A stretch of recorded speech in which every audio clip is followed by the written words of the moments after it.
মাছের রানী হচ্ছে ইলিশ। প্রত্যেকটা বাঙালি অপেক্ষা করে থাকে এই বর্ষাকালের জন্য, কারণ এই বর্ষাকালেই তো মাছের রানীকে পাওয়া যায়। তো আমি সেদিনে ইলিশের পাতুরি রেসিপি ট্রাই করছিলাম। চলো তোমাদেরকেও দেখাই আমি কিভাবে করলাম। প্রথমে ইলিশ মাছটাকে ভালোভাবে কেটে নুন হলুদ মাখিয়ে আধা ঘন্টা রেখে দেবো। তারপরই পোস্তটা আমি রেডি করে নেবো।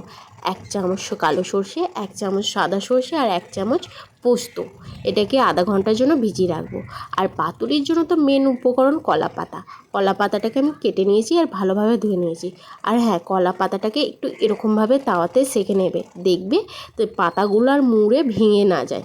মানে যখন মুড়বে তখন সুবিধা হবে, নরম হয়ে যাবে পাতাগুলো। সেই জন্যই এপিট ওপিট করে ভালোভাবে এরকমভাবে সেঁকে নেবে।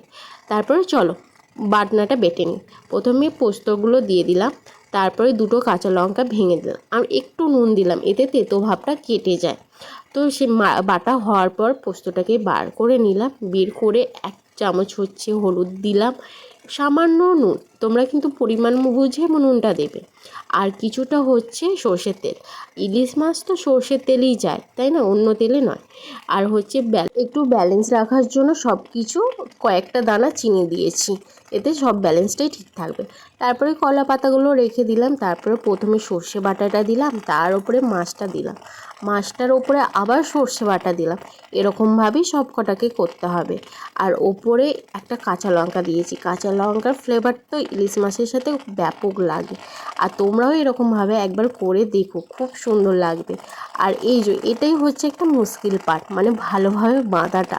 মানে এটা যদি ভালোভাবে না বাঁধতে পারো, রান্না করার সময় খুলে যেতে পারে, তখন একটা ভয়ঙ্কর ব্যাপার হয়ে যেতে পারে, মানে সব কিছু সামলানো।